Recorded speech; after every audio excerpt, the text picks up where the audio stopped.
Welcome back to my YouTube channel. Back with me, saya Ogi Junanda. Channel ini akan terus memberikan kisah nyata tentang fakta unik, cerita horor, info dunia, kisah misteri dan kriminal case. Jangan lupa subscribe channel ini. Dengan begitu kalian tidak akan ketinggalan kisah-kisah menarik berikutnya.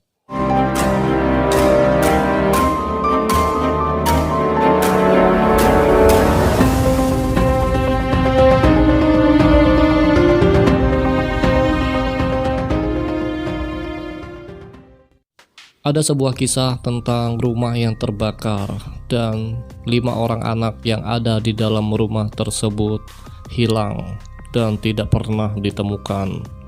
Jika memang mereka terjebak dan terbakar dalam rumah tersebut, penyelidik pasti menemukan tulang atau bekas-bekas manusia terbakar di puing-puing rumah yang terbakar itu.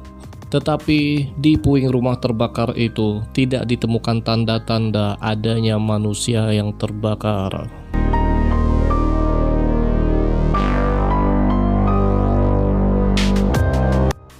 Pada tahun 1945, rumah keluarga George dan Jenny terbakar. 4 dari 9 anak yang ada di dalam kamar bisa kabur keluar rumah bersama orang tua mereka. Namun 5 anak terjebak di dalam dan diduga meninggal terbakar. Tetapi anehnya, keesokan harinya tidak ditemukan tulang atau bekas-bekas adanya manusia terbakar di puing-puing rumah terbakar tersebut. Telah dilakukan berbagai investigasi. Diduga kelima anak itu diculik atau dibunuh ketika mereka berhasil keluar rumah pada saat kebakaran terjadi. George dan Jenny pun sampai memasang poster untuk menemukan kelima anak mereka yang hilang. Mereka memberikan imbalan $5.000 bagi siapapun yang dapat menemukan kelima anak mereka yang hilang.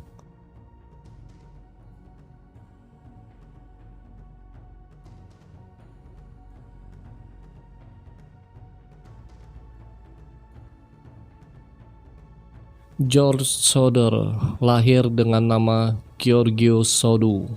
Dia lahir di Tula, Sardinia, Italia. 13 tahun kemudian dia berimigrasi ke Amerika Serikat dengan kakak laki-lakinya. Tetapi kakak laki-lakinya pulang setelah dia dan George menyelesaikan bea cukai di Pulau Ellis. Sementara George menetap. George tidak mau berbicara banyak mengapa dia meninggalkan tanah airnya, Italia. George akhirnya menemukan pekerjaan di rel kereta api di Pennsylvania. Di sana dia bekerja membawa air dan persediaan lainnya kepada pekerja rel kereta api. Setelah beberapa tahun, dia berhenti dan mengambil pekerjaan sebagai supir di Smithers, West Virginia. Dan setelah beberapa tahun bekerja sebagai supir, dia mulai membangun perusahaan angkutan truknya sendiri.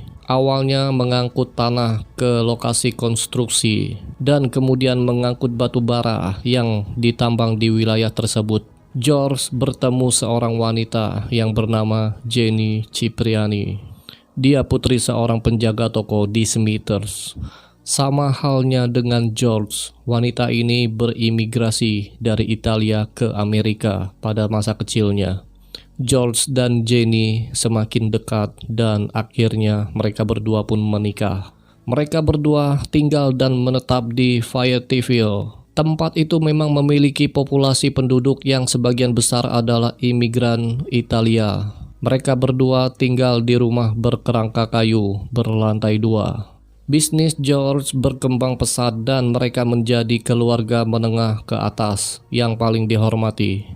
Anak George Soder yang terakhir adalah Sylvia, lahir pada tahun 1943. Pada saat itu putra kedua tertua mereka yang bernama Joe telah meninggalkan rumah untuk bertugas di militer selama Perang Dunia Kedua.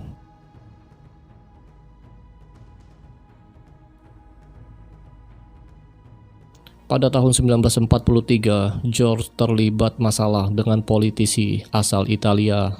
pemimpin partai fasis nasional yang bernama Tito Amilcare Andrea Mussolini atau sering dipanggil Mussolini. Dia adalah diktator Italia pada periode tahun 1922 hingga 1943. Dia dipaksa mundur dari jabatan Perdana Menteri Italia pada tahun 1943. George berkritik dan berkomentar tidak enak tentang Mussolini, dan kritik George terhadap diktator itu menyisakan perasaan yang tidak enak.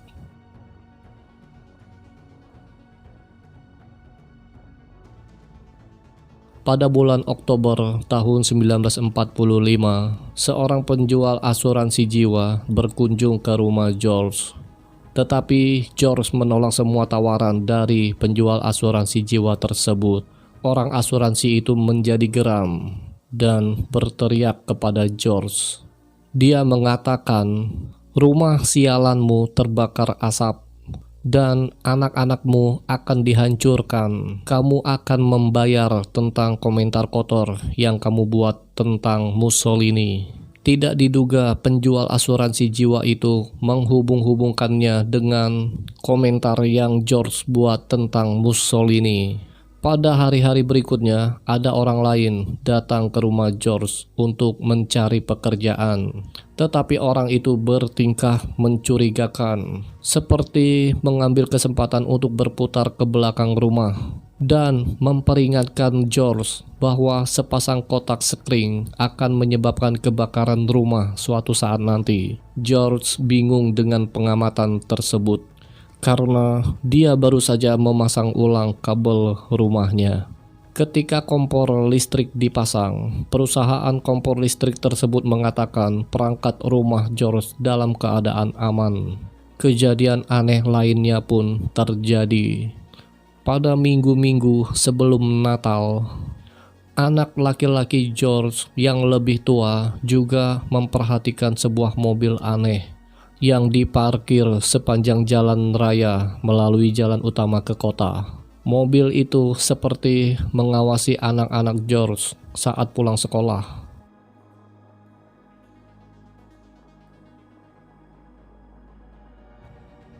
Pada malam Natal, George, Jenny, dan 9 anaknya merayakan Natal di rumah. Pada malam itu, tepatnya jam 12:30, telepon berdering. Jenny, istri George, turun untuk menjawab telepon itu. Penelpon itu seorang wanita yang suaranya tidak dia kenali. Wanita itu menanyakan nama yang tidak dia kenal sambil tertawa. Jenny pun mengatakan kepada penelpon bahwa dia telah menghubungi nomor yang salah. Mendengar suara tawa aneh dari wanita itu, Jenny menutup telepon dan kembali tidur. Setengah jam kemudian, tepatnya pada jam 1, Jenny kembali terbangun oleh suara benda yang menghantam atap rumah dengan dentuman yang keras dan suara menggelinding. Setelah tidak mendengar suara apa-apa lagi, dia pun kembali tidur. Tetapi sekitar setengah jam kemudian, dia terbangun kembali karena mencium asap, dan dia menemukan kamar yang digunakan George untuk kantornya terbakar. George, Jenny, dan keempat anaknya berlari keluar rumah. Mereka dengan panik berteriak kepada anak-anak yang di lantai atas, tetapi tidak ada jawaban. Mereka tidak bisa naik ke atas sana karena tangganya sudah terbakar. George, Jenny, dan keempat anaknya tidak bisa berbuat apa-apa selain menyaksikan rumah terbakar. Keesokan harinya, anehnya tidak ditemukan tulang atau bekas manusia terbakar di puing-puing rumah yang terbakar itu. Telah dilakukan berbagai investigasi. Diduga kelima anak itu diculik atau dibunuh ketika mereka berhasil keluar rumah pada saat kebakaran terjadi. George dan Jenny tidak membangun kembali rumah yang terbakar. Mereka meratakan tanahnya dan menanam bunga di tanah yang telah dibuldoser. Mereka menjadikan tanah itu untuk mengingat kelima anak mereka yang telah hilang. Jenny merawat tanah itu dan menanam bunga selama masa hidupnya. Tetapi Jenny sangat yakin bahwa kelima anaknya masih hidup di suatu tempat. Keluarga Sodor tidak putus asa. Mereka menyebarkan selebaran yang dicetak dengan gambar kelima anak mereka yang hilang. Mereka menawarkan hadiah 5.000 US dollar bagi siapapun yang menemukan kelima anak mereka yang hilang.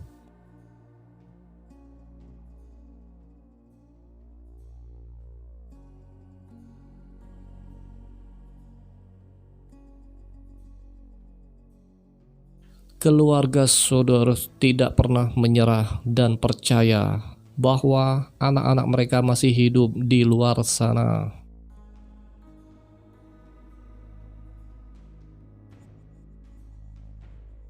Pada tahun 1968, Jenny menerima sebuah amplop surat dengan catatan yang berbunyi, "Louis Sodor, saya mencintai saudara laki-laki Frankie Ilil Boys A90132 atau 35." Dalam surat tersebut terlampir foto dengan kemiripan yang mencolok dengan Louis, salah satu anak laki-laki yang hilang.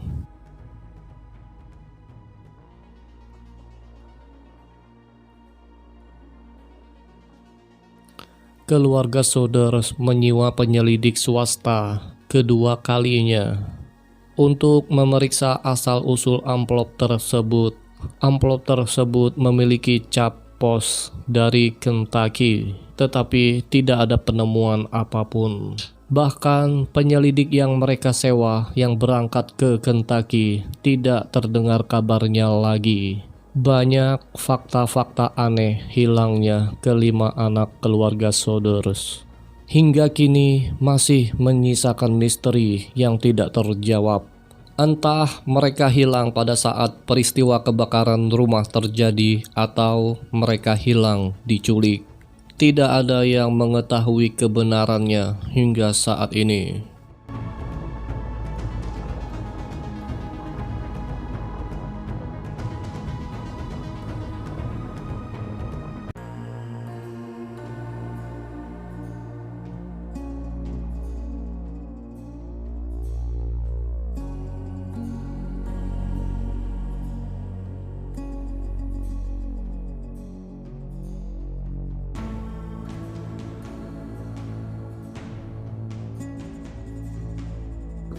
Sekian video dari saya kali ini. Terima kasih untuk kalian semua yang sudah menonton video ini dari awal hingga akhir.